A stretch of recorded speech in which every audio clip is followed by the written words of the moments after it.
할렐루야. 주 예수 그리스도 이름으로 하나님 말씀 증거하겠습니다. 다 함께 먼저 성경 말씀 읽겠습니다. 히브리서 11장, 히브리서 12장 1절 말씀 같이 읽겠습니다. 히브리서 12장 1절 말씀 같이 읽겠습니다. 이러므로 우리에게 구름같이 둘러싼 허다한 증인들이 있으니 모든 무거운 것과 얽매이기 쉬운 죄를 벗어버리고 인내로서 우리 앞에 당한 경주를 경주하며, 여기에 말씀을 보게 되면 우리 신앙을 갖다가 하나의 그 경주로 비유해서 말씀하고 있습니다. 인내로서 우리 앞에 당한 경주를 경주하며, 이 신앙이라고 하는 것은 어떤 한 시작점에서 어떤 한 종착점까지 일정한 거리 구간을 갖다가 가야 되는 것으로 말씀하고 있습니다. 신앙이라고 하는 것은 그래서 출발점이 있고 종착점이 있습니다. 우리 신앙의 출발점, 시작점은 어디일까요? 그것은 바로 내가 주 예수를 믿고 물세례 받음으로써 하나님의 자녀가 됩니다. 이것이 바로 신앙의 시작점입니다. 신앙의 종착점은 어딜까요? 주님께서 말씀하셨습니다. 내가 너희를 위하여 처소를 예비하러 가노니 가서 너희를 위하여 처소를 예비하면 내가 다시 와서 너희를 내게로 영접하여 나 있는 곳에 너희도 있게 하리라. 요한복음 14장 2절 3절의 말씀입니다. 내가 너희를 위해서 처소를 예비하러 간다. 내가 다시 와서 그 처소로 너희를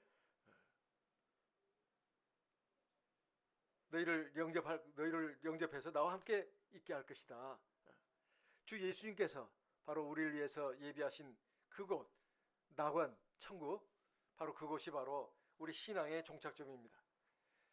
우리가 보통 어디 여행한다고 할 때 대체 거기가 어느 정도 떨어져 있는 곳인가, 이걸 우리가 따질 때 보통 시간을 따지는 경우가 많습니다. 그것까지 차로 얼마나 걸리지? 또는 뭐 그 몇 킬로나 돼? 이제 자동차 운전하는 사람들은 막 그것까지도 또 따집니다. 그럼 우리의 신앙의 여정을 계산할 때는 보통 무엇을 기준으로 할까요?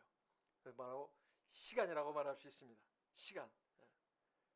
예를 들면 이스라엘 백성들이 광야길을 걸어서 하나님이 약속하신 가나안 땅, 젖과 꿀이 흐르는 그 복락의 땅으로 들어가는데 얼마나 걸렸나 하면은 40년이 걸렸습니다.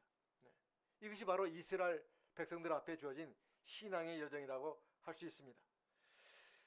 성경 말씀에 따르면 우리의 사람의 일생이라고 하는 것은 대체로 70세입니다. 강건하면 80세라고 합니다.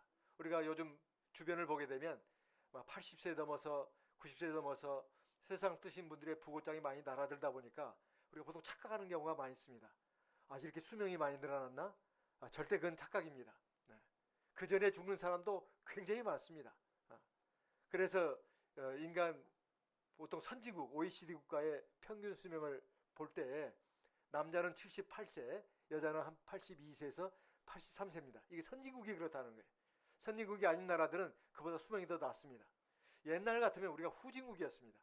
그래서 60세까지만 살아도 오래 산다 해가지고 환갑잔치를 하지 않았습니까? 요즘은 칠순잔치도 하지 않습니다. 폐가 된다는 거죠. 그래서 많이 오해들을 하고 착각들을 합니다. 막 90세, 100세까지 살 것처럼. 물론 그런 분들이 우리 주변에 보면 많이 있습니다. 하지만 여전히 인간의 수명은 성경 말씀을 따라서 시편 90편에 있는 말씀처럼 인생의 연수가 70이요 강건하면 80이다. 그렇게 보통 삽니다. 그래서 만약에 우리 인생의 연수를 80세라고 가정했을 때 이제 막 출생한 아기가 물세례를 받았다면 그 아이의 신앙 여정은 얼마나 될까요? 80년이 될 겁니다. 근데 만약 79세의 말입니다. 어떤 사람이 우리 교회에 들어와서 예수 그리스도를 믿고 물세례를 받아서 이제 하나님 자녀가 됐다면 그의 신앙 여정은 얼마나 남았을까요? 80세를 기준으로 했을 때 얼마나 남았을까요? 1년 남았습니다. 근데 80세가 넘어서 우리 교회에 들어와 가지고 이제 예수를 믿고 세례받은 우리 하나님의 백성이 있다면 그분은 이미 초과된 인생을 살고 있는 겁니다. 이제 하나님의 나라가 사실 언제 임할지 알 수가 없어요. 100세까지 넘는다 하더라도 그 시간의 연수는 얼마 되지 않습니다. 사람마다 신앙의 여정, 그 길이의 길고 짧음이라고 하는 것은 다 다릅니다. 이것은 80세가 넘어서야 천국에 들어갈 수 있다는 말이 아닙니다. 최근에 보면 우리 교회도 참 마음이 참 많이 안타깝습니다. 서운하기도 하고 40대에 있는 어떤 청년이라고 할 수가 없죠. 결혼해서 아이도 둘인가 있는 어떤 젊은 성도님이 세상을 떠났습니다. 또 50대에 있는 성도님이 세상을 떠나기도 했습니다. 이 부고장을 SNS로 오는 것을 통해서 접하면서 내가 그때 그 영혼에 갔을 때 그분을 뵌 것 같은데 아직 50대인데 세상을 떴구나. 그리고 예전에 제가 심의하던 교회에서 늘 가까이 웃고 이렇게 같이 신앙생활했던 그 청년이 이제 결혼해서 가정도 이루고 아내와 아이들도 있는데 아직 어린데 이게 벌써 이게 세상을 떠나다니 아직 40대인데 참 이런 마음이 들면서 사람마다 이 삶의 그 길이라고 하는 것은 우리가 정한 게 아니다. 하나님이 정하셨다는 것을 알 수가 있습니다. 근데 중요한 것은 사람이 어느 때든지 죽게 된다고 할 것 같으면 바로 그 죽는 순간에 그의 신앙 여정은 끝이 나게 됩니다.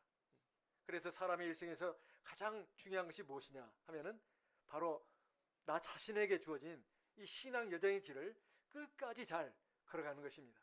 주 예수를 믿는 사람이 정말 꼭 들어가야 되는 곳, 꼭 들어가기를 원하는 그곳까지 반드시 도달해야 된다는 것입니다. 히브리서 12장 1절에 보면 이것이 바로 우리 앞에 당한 경주를 경주한다는 것입니다. 근데 이 신앙의 경주를 끝까지 잘 하려면 생각해야 될 것이 몇 가지가 있습니다. 첫 번째는 무엇이냐 하면은 히브리서 12장 1절 우리가 아까 같이 읽었습니다. 이러므로 우리에게 구름같이 둘러싼 허다한 증인들이 있으니, 이 말은 우리가 가는 이 신앙의 길은 우리가 지금 첫 번째로 가는 그런 제1세대가 아니라는 것입니다. 이미 우리 앞에 이 신앙의 길을 걸어간 사람들이 굉장히 많이 있다는 거예요. 굉장히 많이 있습니다. 이 사람들이 바로 우리에게 있어서 구름같이 둘러싼 허다한 증인들입니다. 구약 성경에서 뭐 많이 있지만은 대표적인 한 사람을 들라고 한다면 아브라함을 들 수 있습니다. 그래서 믿음의 조상이라고 하지 않습니까? 하나님이 어느 날 그에게 나타나셔가지고 너는 내가 지시하는 땅으로 이사해라. 너의 본토 친척 아비집을 떠나 내가 지시할 땅으로 가라. 이렇게 말씀하셨습니다. 하나님은 그 아브라함에게 어디로 가야 될지 행선지를 분명하게 알려주지 않았습니다. 어디로 가야 될지 알지도 못하고 이제 하나님이 지시하시는 곳으로 갔을 뿐입니다. 발걸음을 떼었을 뿐이에요. 아브라함은 하나님에 대해서 믿음을 가져야 했습니다. 지금 내가 살고 있는 것보다 더 좋은 곳인지, 정말로 후회하지 않을 아름다운 땅인지, 정말 나에게 진정한 행복을 가져다 줄 것인지, 그 정말로 아직 확인도 하지 않았는데 하나님만 믿고 하나님 말씀만 믿고 길을 떠났습니다. 이건 엄청난 모험입니다. 하나님 말씀을 따라서 그저 아브라함 믿음을 가지고 이사를 했습니다. 이것이 바로 믿음의 시작입니다. 그래가지고 결국 아브라함이 하나안 땅을 거쳐가지고 하나님이 약속하신 가나안 땅까지 들어오게 됐습니다. 근데 거기에 와서 살면서도 거기에다가 막 완전히 정착지로 알지 않았습니다. 자기 아들, 자기 손자들과 함께 그 장막을 치고 나그네 인생을 살았습니다. 아브라함은 하나님이 약속하신 땅에 왔지만 이것이 내 영원한 본향은 아니다. 하나님이 지으시고 경영하실 새 성이 있는 것을 알았습니다. 그래서 더 나은 본향, 하늘의 본향을 사모했습니다. 이것이 히브리서 11장 10절, 16절에 나와 있습니다. 그래서 아브라함이 이제 그 땅에서 죽었습니다. 어떻게 됐을까요? 아브라함 어디로 갔을까요? 하늘나라로 들어갔습니다. 이게 믿음의 완결입니다. 그걸 어떻게 증명할 수 있느냐? 주 예수님께서 어느 날 제자들에게 한 부자와 나사로의 비유를 말씀하셨습니다. 근데 그 거지 나사로가 죽어서 어디로 갔나? 천사들에게 받들려 가지고 아브라함의 품에 들어갔다고 나와 있습니다. 아브라함이 있는 곳은 바로 하나님의 낙원입니다. 천국이죠. 누가복음 16장 22절 이하에 나오는 말씀입니다. 낙원에서 이 거지가 아브라함의 품 안에 있었다고 나옵니다. 이 말은 아브라함이 하나님의 나라, 그토록 원했던 더 나은 본향, 천국으로 들어갔다는 말입니다. 모세도 마찬가지입니다. 모세는 히브리인의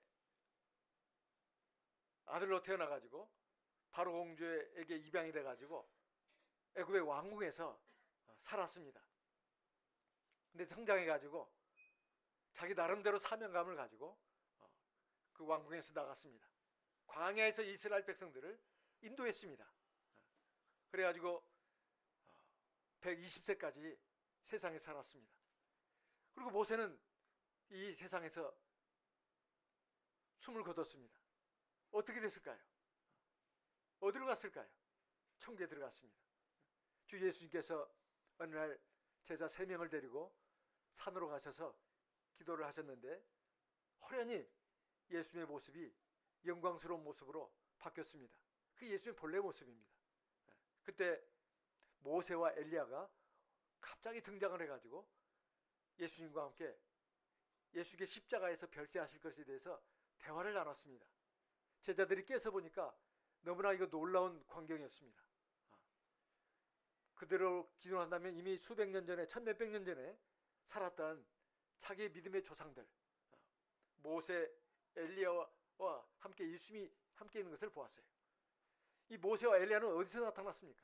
하나님의 낙원에 있다가 하나님의 명을 붙잡고 그 변화산상에 나타났던 것입니다. 이것이 마태복음 17장, 마가복음 9장, 누가복음 9장에 기록되어 있습니다. 너무나 중요한 사적이기 때문에 기록이 된 것입니다. 예수께서 그 전에 한 7, 8일 전에 제자들에게 미리 말씀하셨습니다. 너희들은 죽기 전에 하나님의 나라가 권능으로 임하는 것을 볼 자들이 있을 것이다. 하나님의 나라가 권능으로 임한 것을 이 제자들이 본 것입니다. 세상에서 우리가 살다 보면 아주 많은 일들이 모험입니다. 모험 아닌 것이 없어요. 다 확신할 수가 없습니다. 이 일이 과연 잘 될 것인지 못 될 것인지, 이 일을 하면 나한테 정말 좋을 것인지 나쁠 것인지, 결혼도 마찬가지입니다. 이 결혼하면 나한테 행복할 것인지 불행할 것인지 사람 모릅니다. 다 모험이에요. 그런데 신앙 자체는 모험이 아닙니다. 왜 그렇습니까? 그렇게 많은 사람들이 이 신앙의 길을 걸어갔습니다. 생명의 길을 걸어갔어요. 이 진리의 길을 걸어갔습니다. 하나님의 믿음으로 그 종착점에 도달을 했다는 것입니다. 그 하나님은 어제나 오늘이나 영원토록 변함이 없으신 분입니다. 만약 우리가 진정으로 살아있는 믿음을 가지고 이 길을 걸어간다면 우리가 달려가는 그 길은 반드시 종착점에 도달하게 되어 있습니다. 그래서 히브리서 12장 1절에 우리에게 구름같이 둘러싼 허다한 증인들이 있으니, 제가 지금까지 믿음 생활을 해오면서 우리 성도님들의 많은 간증을 듣습니다. 심지어는 어린아이들을 간증, 어린아이들이 천사의 손에 붙들려가지고 지옥도 구경하고 천국도 구경하고, 이런 간증들은 우리나라뿐만 아니라 외국에도 있습니다. 그리고 하나님이 어떤 아이를 데려가시기 전에 천사를 보내가지고 기도하는 가운데 그 아이들, 그 부모, 조부모까지 다 모여서 이렇게 기도를 하는데 언제 이 아이를 데려가겠다고 이 아이에게 말했습니다. 그 말을 가족들한테 말했을 때 가족들이 전부 다 믿지 않았어요. 그래서 다 걱정이 돼가지고 기도했습니다. 그 아이가 무슨 병이 있었던 것도 아닙니다. 그게 대체 무슨 일인가? 이 아이가 근데 또 기도하는데 그 일이 또 일어났어요. 2번, 또 3번. 그러니까 이제 가족들이 믿기 시작했습니다. 아, 이거 어떡하나? 이 아이가 아직 이거 나이도 어린데 다 걱정을 했습니다. 그래도 그 기도를 하고 또 하나님의 뜻이 있는지 모른다. 그래서 하나님의 뜻이라면 하나님 뭔가 선한 섭리가 있기 때문에 이 아이가 평생 뭐 수십 년 그렇게 살다 보면 안 좋은 일이 생길 수 있고 또 불행한 일이 생길 수 있고 감당할 수 없는 일이 생길까봐 하나님이 너무나 이 아이를 사랑하셔가지고 데려가시나 보다. 처음에 부모들은 놀래고 믿지 않았습니다.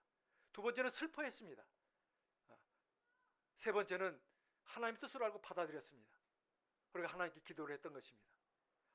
하나님이 천사를 통해서 지시한 그날 기도하는 가운데 이 아이의 숨이 끊어졌다고 합니다. 그때 가족들은 다 놀라지 않았습니다. 처음엔 슬펐지만 하나님이 그 약속하신 그 시간에 데려가신 걸 알고 하나님께 감사를 했다는 것입니다. 하나님이 나라에 간 걸로 알고 위로를 받았다는 거예요. 이런 간증만 있는 게 아닙니다. 최근에 몇 년 사이에 우리 원로 목자님들 몇 분이 세상을 뜨셨습니다. 저는 종종 우리 원로 목자님들 생각합니다. 제가 청년 시절부터 우리 목자님들 가르침을 받았습니다. 목자님을 통해서 주어지는 하나님 말씀을 듣고 배웠습니다. 그때 모습들도 떠올리면서 또 노후에 그 생활하시는 그 목자님들도 생각하면서 근데 어떤 한 목자님의 자녀가 제가 그 장례식에 갔을 때 이런 말을 했습니다. 목자님, 저희 아버님 세상 뜨시기 바로 며칠 전에 바로 그 직전 안식일에 교회에서 예배를 드리는데 갑자기 마음이 뜨거워지면서 뭔가 음성이 들리는 것 같았습니다. 그 비몽사몽간에 어떤 제가 음성을 들은 것 같습니다. 내가 데리러 왔다. 아무 걱정하지 말아라. 아무 걱정하지 말아라. 가장 좋은 곳으로 데려갈 것이다. 이런 음성이 비몽사몽간에 막 들렸다는 거예요. 예배 시간이었는데. 그래서 그 놀래서 눈을 떠서 보니까 아무것도 보이지 않았답니다. 그로부터 그 다음 날인가요? 그 목자님을 데려가셨답니다. 며칠간 자리에 누워 계셨는데 또 몇 주간 교회를 못 나오셨는데 그 목자님이 그렇게 해서 숨을 거두셨는데 그래서 자기 아들인 자기와 가족들이 다 큰 위안이 됐다고 이렇게 말합니다. 꼭 그런 음성이 들려야만 뭐 하나님이 데려갈 것이 확실하게 우리에게 증거가 되고 그런 게 아닙니다. 드문드문 이런 좋은 간증거리로서 우리에게 믿음과 확신을 가지라고 이렇게 역사하신 것으로 생각이 됩니다. 우리에게 구름같이 둘러싼 커다란 증인들이 있다. 또 제가 또 말씀을 드렸습니다. 제가 대방교회 심호할 때 어떤 한 모치님 서덕교회 출신인데 그분은 아직 우리 교회 들어올 때가 아닙니다. 근데 그분이 저녁 식사를 하기 위해서 준비하기 위해서 마당에 나와서 우물가에서 쌀을 씻고 있는데 갑자기 저 하늘을 자기가 바라보게 됐답니다. 아직 캄캄한 저녁이 아닙니다. 이제 해가 넘어갔을 그런 무렵인데 하늘에 흰 옷을 입은 그런 사람들이 어떤 한 사람을 데리고 하늘로 올라가더라는 거예요. 자기 그때 교회를 나온 사람이 아니었답니다. 그래서 나중에 우리 참여에 들어와서 그분이 바로 우리 교회에서 순교하신 박필선 전도자님인 것을 알았다는 것입니다. 바로 그 시간이었다는 거예요. 그걸 봤다는 것입니다.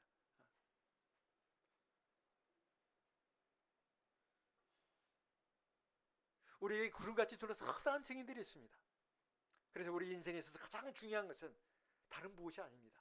이 세상에 얼마나 돈을 많이 벌고 얼마나 내가 품었던 꿈을 성취하고 세상적인 성취를 이루고 물론 이것도 의미가 있고 값어치 있습니다. 그러나 하나님 나라에 들어간 거하고는 비교할 수가 없습니다. 세상에는 부자가 아니라 거지 나사로처럼 아주 불행하고 비참한 삶을 살았다 하더라도 하나님 나라에 들어갔다면 그 사람은 성공한 인생을 산 것입니다. 다른 사람이 어떻게 생각하든 평가하든 그건 중요하지 않습니다. 하나님의 눈에 올바르게 평가가 돼야 됩니다. 너는 잘 살았다. 너는 그렇게 어려운 여건 가운데서도 남들보다 불리한 여건 가운데서도 인내하면서 이 신앙의 길을 이 복된 길을 잘 걸었다. 너는 잘 살았다. 하나님 인정하시고 칭찬하시면 그것으로 되는 것입니다. 그러나 그 반대라면 이건 애석한 일입니다. 사람들이 볼 때는 부러워하고 칭찬하고 또 시기 질투를 받는 그 대상이 됐다 하더라도 하나님 나라에 들어가지 못한다면 완전히 망한 인생입니다. 실패한 인생이에요.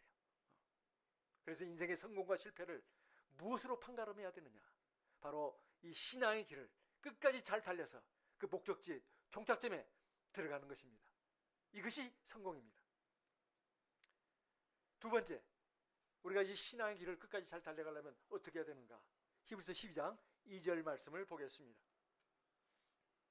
믿음의 주여 온전케 하시는 이인 예수를 바라보자. 저는 그 앞에 있는 즐거움을 위하여 십자가를 참으사 부끄러움을 개의치 아니하시더니 하나님 보좌 우편에 앉으셨느니라. 우리가 신앙의 길을 끝까지 잘 달려가려면 주 예수님의 모범을 반드시 본받아야 된다는 것입니다. 반드시. 그는 그 앞에 있는 즐거움을 위하여 십자가를 참으사 부끄러움을 개의치 아니하시더니. 우리가 우리 주변에 신앙생활 잘하고 있는 사람들 본받을 필요가 있습니다. 그리고 앞서간 신앙의 위인들을 본받을 필요가 있습니다. 그러나 제일 우리가 본받아야 할 분은 바로 주 예수 그리스도입니다. 여기에 예수님은 그 앞에 있는 즐거움을 위하여 십자가를 참았다고 되어 있습니다. 대체 주 예수님 앞에 있는 즐거움이 뭘까요?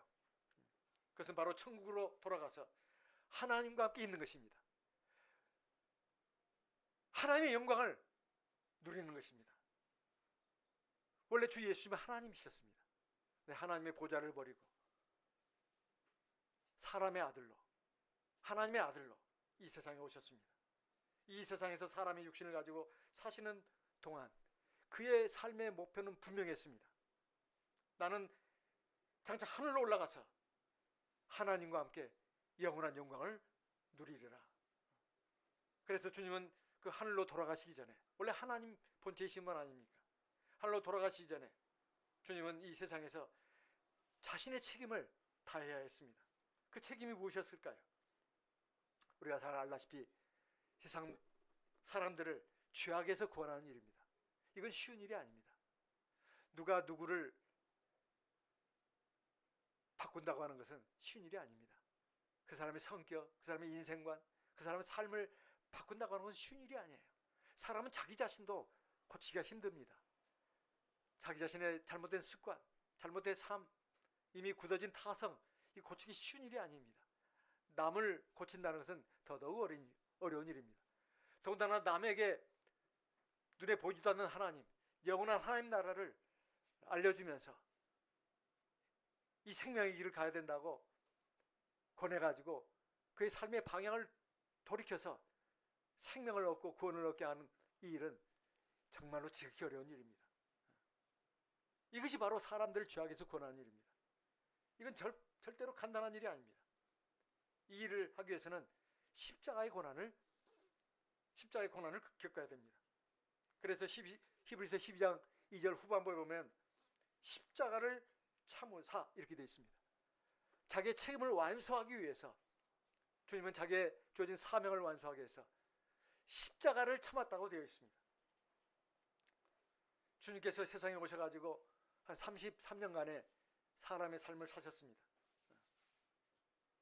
그러면서 보통 사람들이 누릴 수 있는 그런 기쁨과 즐거움을 누린 적이 없으십니다. 어느 날 한 서기관이 예수님께 나와가지고 말했습니다.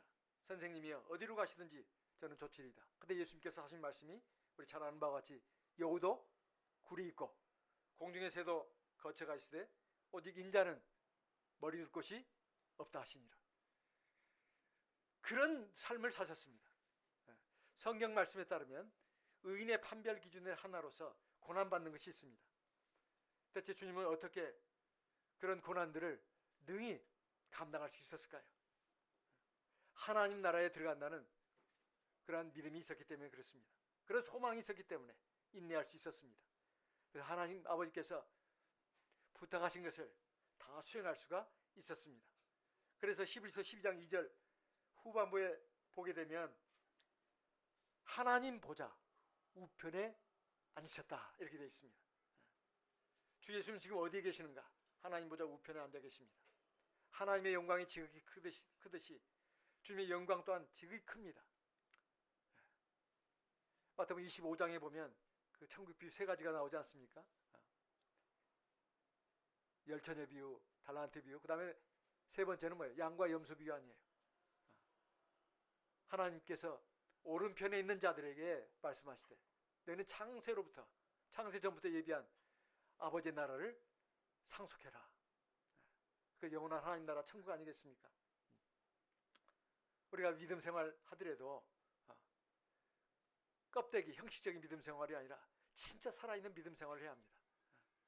그래야 진짜 열매가 있고 결실이 있습니다.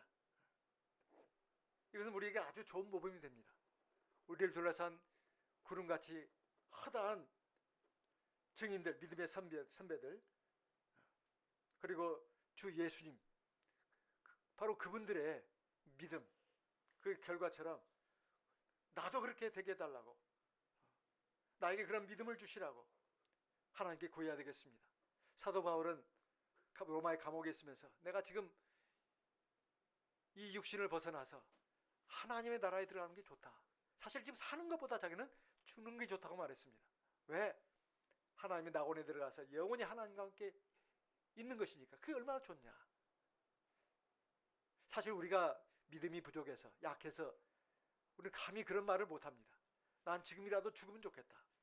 하나님 나라에 가 있는 게 좋겠다. 저는 가끔 그런 말을 하는 성도님을 봅니다. 저는 마음으로 탐복이 일어납니다.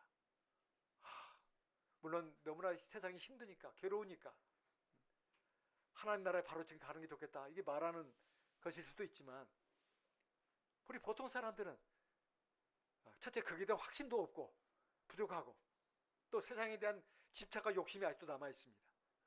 뭔가 세상에서 내가 누릴 것이 너무 많고, 내가 지금 이루고 싶은 것도 많고, 그런 것이 있기 때문에 바울 사도처럼 감히 그런 믿음의 말을 못합니다. 내가 차라리 이 육신을 벗어나서 죽어서 하나님 나라에 들어가서 하나님과 함께 있는 게 좋겠다. 우리가 다 약하기 때문에 그렇습니다. 사실 우리도 그런 믿음을 갖도록 지금 준비하는 과정이라고 할 수 있습니다. 우리 나머지 인생의 그 신앙의 길은 바로 그것을 준비하는 과정이라고도 볼 수 있습니다. 세 번째로 우리가 이 신앙의를 끝까지 달려가려면 무엇을 해야 되는가? 히브리서 12장 1절 중반부에 나와 있습니다. 모든 무거운 것, 얽매이기 쉬운 죄를 벗어버리고. 첫째는 모든 무거운 것을 벗어버려야 합니다. 신앙이라고 하는 것은 하나의 길을 걸어가고 달려가는 그 여정이라고 할 수 있습니다. 근데 무거운 짐을 짊어지면 제대로 걸어갈 수가 없어요. 이스라엘 백성들이 애굽에서 나와서 하나님이 약속하신 땅으로 갈 때 애굽에서 뭘 가지고 나왔습니까?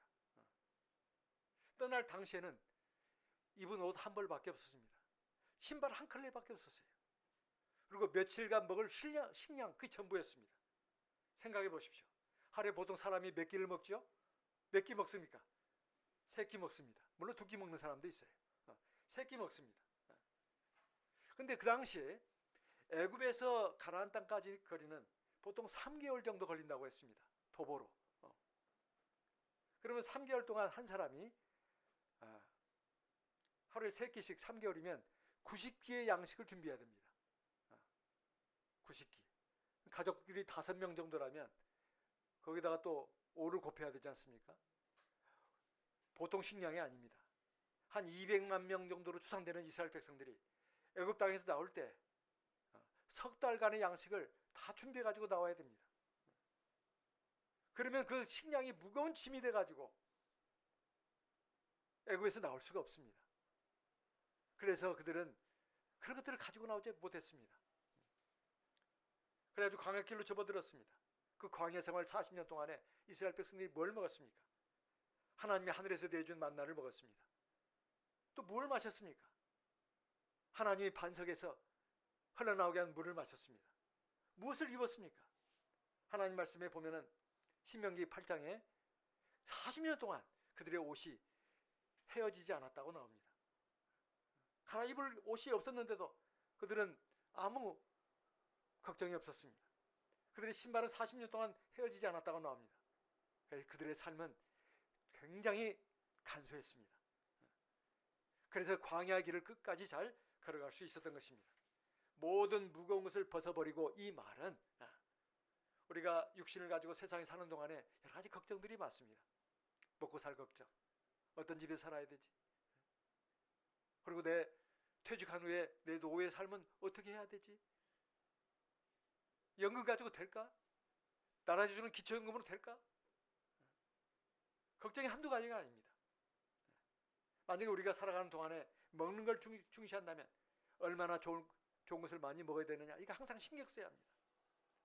우리가 입는 것을 강조한다면 항상 옷을 좀 좋은 옷을 입으려고 신경을 씁니다. 사는 집을 중시한다면 새 집, 좋은 집으로 이사하는 것을 늘 더 좋아합니다. 자동차를 중시한다면 항상 좋은 차를 몰고 싶어 합니다. 여가 생활을 중시한다면 항상 좋은 곳에 여행 가고 휴가를 즐기고 싶어 합니다. 우리가 항상 그런 것들을 생각한다면 우리의 신앙은 힘을 잃어버리게 될 것입니다. 그런 생활상의 것들이 우리에게는 무거운 짐이 된다는 것입니다. 마라톤 경기하는 선수들 한번 보십시오. 육상 경기하는 선수들 보십시오. 그 옷차림을 한번 보십시오. 자료화면 보시면은 러닝샷스, 짧은 반바지, 그리고 가벼운 신발, 그것밖에 없습니다. 그래야 뛸 수가 있어요. 몸에 막 주렁주렁 뭘 복잡한 거 많이 달면은 뛸 수가 없어요. 얼마 못 가서 지쳐 쓰러집니다. 우리가 이 신앙의 길을 걸어가는 것을 경주한다고 했을 때, 우리가 신앙생활에서 신앙에 힘이 있으려면 우리의 생활 기준을 좀 낮출 필요가 있습니다. 어떤 모양의 생활 방식이 우리 성도들에게 천국을 향해서 가는 우리 하나님의 백성들에게 가장 좋은 것인가? 이것은 바로 세상의 다른 사람들처럼 똑같이 살아야 되겠다는 그 자세를 버려야 된다는 것입니다. 우리는 하나님 나라에 들어가는 것이 우리 삶의 목표이기 때문에 그렇습니다. 그런데 세상 사람들의 목표는 하늘나라 들어가는 것이 목표가 아니에요. 이제 이 세상 몇십 년 동안 잘 먹고 잘 사는 것이 목표입니다. 나중에 죽더라도 죽어서 어디로 가는지도 모르고 죽음 자체는 다 두려워하면서 세상 사는 몇십 년 동안만 먹고 잘 사는 데만 초점이 맞춰져 있습니다. 우리가 그런 사람들이 아니지 않습니까? 우리는 죽음 뒤에 하나님의 심판이 있고 영원한 나라가 있다는 걸 알지 않습니까? 그래서 우리는 이 세상에 사는 동안에 무엇이 가장 좋은, 가장 적합한 생활 방식인지 한번 따져봐야 됩니다. 그것은 바로 간소한 생활이다. 이것을 생각해야 합니다. 그래야 우리 생활이 단순해져야 중요한 핵심을 놓치지 않습니다. 일을 막 벌리고 막 복잡하고 막 화려하고 이런 것들을 좋아하는 사람들은 자기 함정에 빠지게 되어 있습니다. 여러 가지 올무에 걸리게 되어 있어요. 그래 중요한 것을 놓쳐버립니다. 핵심을 놓쳐버린다 이 말이에요. 그래 안고 없는 찐빵이 되는 것입니다. 나중에는 정말 맹탕인 것이 돼버린다 이 말이에요. 보통 어떤 성도들을 보게 될 때 한평생 돈을 버는데 그렇게 전념을 했는데 자기가 원하는 목표치에 돈을 벌지 못하는 경우가 있습니다. 그 사람은 하나님께 복을 못 받은 사람일까요? 그렇게 봐서는 안 됩니다. 하나님께서 그 사람에게 딱 적합한 정도의 돈만 벌게 해주신 것입니다. 감사해야 돼요.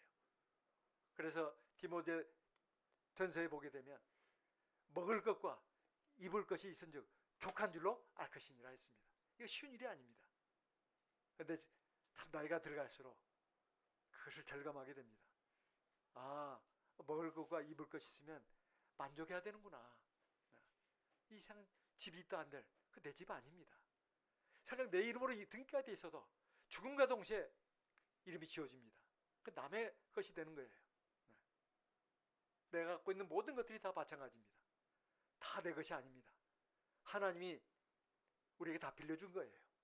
한평생 사는 동안에 그거 누리고 살라고 주신 것입니다.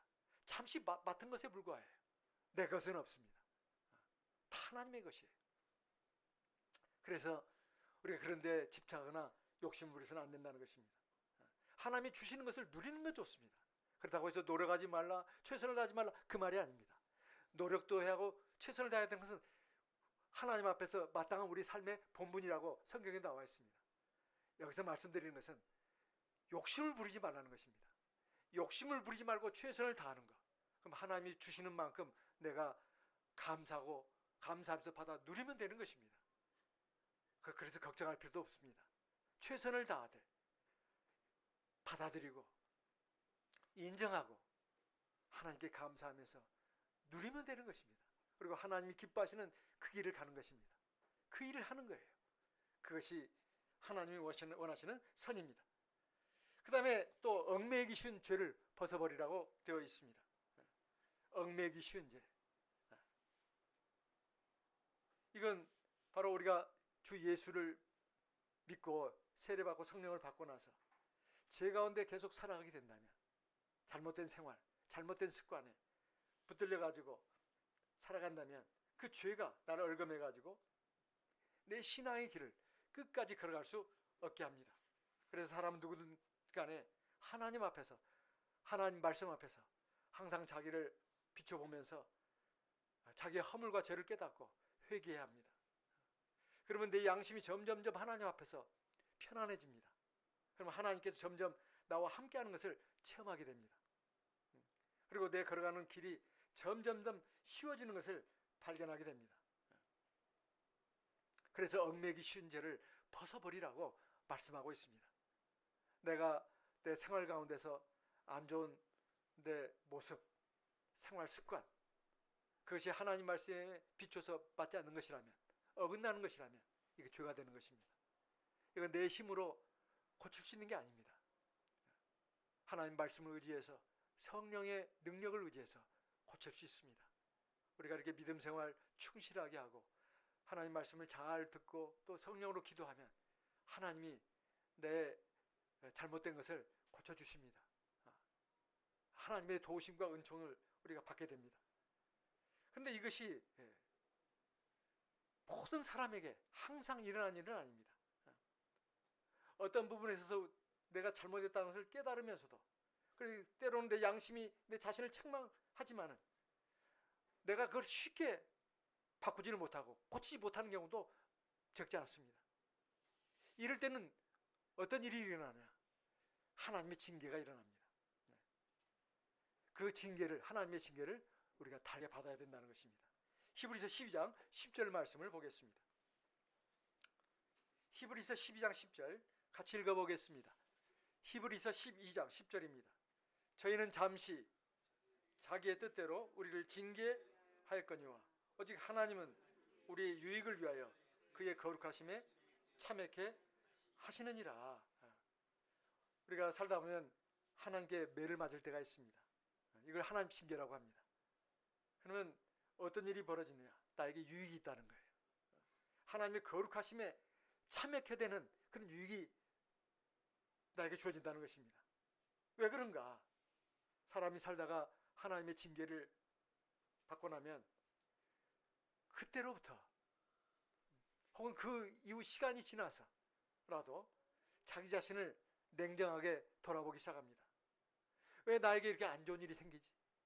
왜 내가 이렇게 항상 너무 힘들고 괴롭지? 자기 자신을 자세하게 하나님 앞에 살피면서 하나님께 기도하게 됩니다.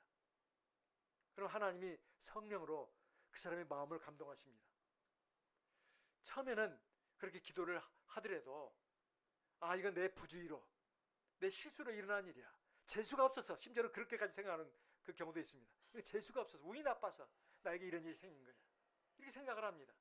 근데 그 후에도 계속 그런 일이 일어나게 되면 왜 나에게 자꾸 이런 일이 일어나고 왜 이것이 없어지지 않는가 생각을 합니다. 제가 인터넷에서 들은 간증입니다. 여기 우리 참예숙에 어떤 형제가 있었습니다. 근데 그 친척되는 사람이 하나님 믿지 않고 우상을 숭배하는 사람이었습니다. 그래서 친척이 연락을 해왔어요. 그래가지고 그 우상 숭배하는 예식에 함께 좀 참여하자고. 근데 우리 형제가 그냥 별 생각 없이 그 사람과의 그 친분도 생각해가지고 가가지고 우상 숭배하는 예식에 참여를 했습니다. 그리고 집에 돌아왔습니다. 근데 그날 저녁에 막 설사를 했어요. 내가 잘못했나 보다. 내가 하나님 믿는 백성으로서 아무리 인간관계가 좋다고 하지만은 체면 생각해가지고 그 사람 정분을 생각해서 우상 숭배하는 예식에 가가지고 그게 참 우상에게 숭배는 안 했지만은 그 내가 예식에 같이 참여했다는 거, 이게 하나님 보시기에 잘못된 것인가 보구나. 그래서 하나님께 기도를 했습니다. 하나님, 제가 오늘 잘못한 것 같습니다. 제 죄를 용서해 주십시오. 그렇게 막 성령으로 했더니 기도를 마치고 나니까 설사 증세가 곧 사라지더래요. 몸 상태가 좋아졌습니다. 그래가지고 이제 또 시일이 좀 지났습니다. 그 다음에 이 형제가 생각을 했습니다. 그때 내가 그런 일이 있었지만은 그건 어쩌다 일어난 우연일 거야, 이렇게 생각을 했습니다. 뭐 꼭 내가 그래도 하나님 믿는 신앙을 안 버렸는데 그 뭐 우상 숭배하는 예식에 그냥 그 자리에 갔다 와가지고 뭐 하나님이 나를 치셨을까봐? 그럴 리가 없어, 이렇게 생각했습니다. 또 연락이 왔습니다. 그 친척한테서 오라고. 또 그래 가지 뭐. 또 갔습니다. 어떻게 됐을까요? 이제 집에 돌아오는 길이었습니다. 집에 돌아오는데 오토바이를 타고 오는데 사고가 났습니다. 넘어졌어요. 길바닥에서 그냥 큰 사고를 당했습니다. 그때 이 형제가 진짜로 깨달았습니다. 저번에는 설사를 냈고 이번에는 오토바이 사고가 났구나. 이건 하나님의 징계다. 그 후에 이 형제가 어떻게 했을까요? 다시는 그 우상 숭배하는 예식에 참여하지 않았다고 합니다. 이게 꼭 우상 숭배하는 예식만이 아닙니다. 내가 살아가면서 하나님 백성답지 않은 모습을 볼 때가 많이 있습니다. 막 벌컥벌컥 화를 낸다거나, 아니면 하나님 백성이 해서는 안 될 일을 한다거나, 하나님이 백성에 가서는 안 될 일로 간다거나, 그런 경우가 있어요. 그러면서 그때마다 안 좋은 일을 하면 다 우인이 아파서니, 재수가 없어서니, 자기 잘못을 전혀 생각하지 않는 경우가 있습니다. 근데 그런 일이 계속 반복되다가 예배에 참석해가지고 하나님 말씀 듣고 하다 보면 어느 날 갑자기 깨닫는 수가 있어요. 내가 그래서 하나님이 나를 치셨나 보다. 그 생각이 어렵게 잡히는 경우도 있습니다. 회개를 하기 시작해요. 하나님이 그러다 단번에 그에게 은총을 베푸시는 건 아닙니다. 그 뒤에 내 행동을 또 보시는 겁니다. 그래가지고 계속 회개하고 그 잘못된 길에서 돌이키고 하는 모습 보실 때 점점점 나에게 평강을 주시는 경우가 많아요. 오전 예배 때도 말씀드렸습니다. 어떤 성도님 50대 때 그런 일이 있었는데 하나님의 은혜로 그 몸에 있는, 지금 이제 또 생각이 납니다. 간질환, 고혈압, 신장병, 또 우울증, 당뇨, 여러 가지 합병증으로 사는 것이 하루하루가 지옥이었다고 그래요. 죽고 싶은 생각뿐이었답니다. 근데 하나님 앞에서 눈물로 회개하고 기도하고 계속 하나님께 매달리고, 그래도 하나님 데려가신다면 할 수 없다 생각하고 그렇게 자기 있는 재산을, 전 재산을 다, 물론 집 빼고요. 그건 남편이 아직 살아계시니까 그 통장에 있는 그 모든 돈을 그냥 다 하나님 앞에 바치고 이제 죽을 날만 기다렸는데, 그렇게 한 40년 정도 이상을 사실 줄 누가 알았겠습니까? 저 같았으면 그 돈을 좀 빼놨을 것 같아요. 근데 하나님께 다 맡기고, 어쨌든 하나님 앞에 매달려서 이렇게 신실하게 믿음 생활을 하고 그러니까 하나님이 불쌍해 보셔가지고 그 병을 차차차차 다 낫게 해주셨다고 하지 않습니까? 그래서 하나님은 징계라고 하는 것은 우리를 죄악에서 떠나게 합니다. 불의에서 떠나게 합니다. 하나님의 거룩하심에 참여케 합니다. 그런데 징계를 받는 그 기간에는 굉장히 괴롭고 슬픕니다. 히브리서 12장 11절 말씀을 보겠습니다. 히브리서 12장 11절. 무릇 징계가 당시에는 즐거워 보이지 않고 슬퍼 보이나 후에 그로 말미암아 연달한 자에게는 의의 평강의 열매를 맺나니. 징계의 결과는, 징계의 그 당시에는 굉장히 마음이 슬픕니다. 하나님 나를 사랑하지 않나 보다. 그래서 나를 징계하시나 보다. 우리 주위에도 보면 저렇게 살면 안 되는데 아무 일이 없어 보이는 그런 형제 자매들이 있습니다. 어떤 가능성이 있냐면 이런 가능성이 있습니다. 히브리서 12장 6절입니다. 히브리서 10장 6절. 주께서 그 사랑하시는 자를 징계하시고 그의 받으시는 아들마다 채찍질 하심이니라 하였으니. 7절. 너희의 참음은 징계를 받기 위함이라. 하나님의 아들과 같이 너희를 대우하시나니 어찌 아비가 징계하지 않은 아들이 있으리요. 8절 같이 읽겠습니다. 징계는 다 받는 것이오늘 너희에게 없으면 사생자요 참 아들이 아니니라. 교회도 안 나오고 믿음 생활 제대로 안 하고 또 교회를 나오더라도 엉망진창으로 막 마구잡이로 행동하는 성도들이 있다고 칩시다. 근데 아무 일이 없어요. 가능성이 하나가 있습니다. 하나님이 버리신 사람이에요. 교회도 안 나오고 하나님이 아무 타치도 안 합니다. 아주 평안하게 잘 살아요. 돈도 잘 벌고 건강하고. 그러면 아이고 이거 뭐 하나님 안 믿어도 별것도 없네. 또 이런 착각을 하기가 쉽습니다. 오해해서는 안 됩니다. 그래봤자 몇 년이에요. 몇십 년입니다. 하나님 눈에는 그 한 점도 안 됩니다. 내버려 두신 거예요. 이미 하나님과의 관계가 단절됐다고 할 수도 있습니다. 그런 사람을 부러워해서는 안 됩니다. 그 마지막은 영원한 멸망과 영원한 고통입니다. 정말이에요. 부자가 그러지 않았습니까? 부자와 나사로의 비교해서 보면 부자는 사는 날 동안에 아무 근심 걱정이 없었어요. 돈도 제일 많았고 높은 권력을 누리고 있고 명예를 누렸습니다. 맨날 잔치를 했어요. 누가 이런 사람이 불행하다고 하겠습니까? 착각할 수도 있어요. 하나님께 복받은 사람이라고. 아닙니다. 죽음과 동시에 불못으로 떨어졌습니다. 사람의 눈으로 봐서는 안 됩니다. 하나님께 사생자, 버린 아들이라면 하나님 상관 안 하시는 거예요. 그냥 너 몇십 년 동안 네 알아서 살아라. 멸망으로 떨어지든 난 모른다. 근데 하나님이 진짜 사랑하는 아들은 징계를 합니다. 하나님이 참 아들이니까. 이걸 가지고 오해를 하면 안 된다는 거예요. 하나님 나를 사랑하지 않는 걸로. 사랑하기 때문에 징계를 하는 것입니다. 올바르게 되라고. 바로 서라고.